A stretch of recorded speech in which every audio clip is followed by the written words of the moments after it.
So here we go again with one of those few videos of mine that actually have a little bit of substance. As always, let me start with telling you that I used to be a Kenjutsu instructor, which means I taught people how to use swords like the katana, okay? Because of that, if you believe it or not, I'm kind of a sucker for historical accuracy. And For Honor does that pretty well. I mean, if we look at Kensei, all his stances, you know, they are great. But of course we are not talking about Kensei.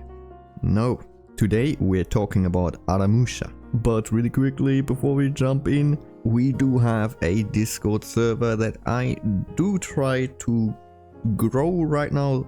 Therefore, if you are interested, click on the link in the description below and join us. Yeah, so coming back to Aramusha. As you might have guessed, because of what I talked about with Kensei, I am talking about his stances, right? The upper stance is passable, okay?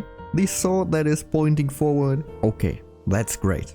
I like it, I love it. But then we have the other sword like kind of above his head with the blade pointing towards the enemy, which is kind of weird because in that stance you can only either thrust or have to heavily adjust your grip to then attack, which is not quite optimal. Instead, he could have just done it like this, you know, have it pointing upwards, because with that you could either just strike straight down, you could slightly adjust the angle to come from the right, to come from the left, you know, far more options than having it pointing towards the fucking enemy. But that's not all. The worst stances he has are his side stances. What is he doing? Is he fucking dabbing? Like with his stance like that, the outer sword, you know, the one that is just pointing away from everything, it's gonna be useless. It's pretty much out of the fight, isn't it, right? I mean, we have stances where your blade is hidden behind yourself, you know, so the enemy doesn't know how long your blade is, to kind of confuse them, to kind of fuck with their distance. But Aramusha is not doing that.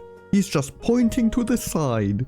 The enemy can clearly see the blade, so it literally does nothing other than leaving Aramusha completely open. One thing that we could do instead, right, a really easy fix, is we switch up the arms. Ooh, look at that, there's me, we switched up the arms, and now he can just attack continuously, right?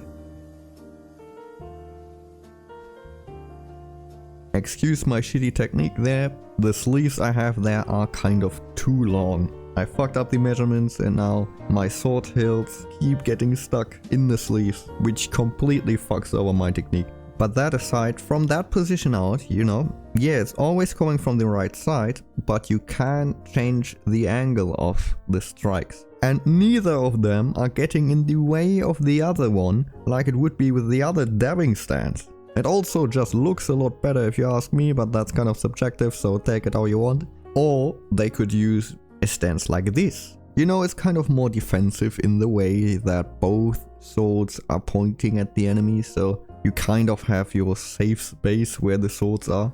Anyways, my point being that there are stances from this side that they could have used, even pretty similar stances, where you just switch up the arms and it's suddenly working. They just didn't, and I don't know why. That's the thing that confuses me. I mean, like, if you have the choice between one thing that would work better and that looks better and the dab, how come they have chosen the fucking dab? And with that, I'm pretty much done. So tell me if you agree, tell me if you disagree, maybe you like the dab. I mean, the dab's really leaned into that, right? He even has that emote where he kind of dabs. I personally don't get it, but hey, I would appreciate a like or if you would subscribe, and I will see you next time.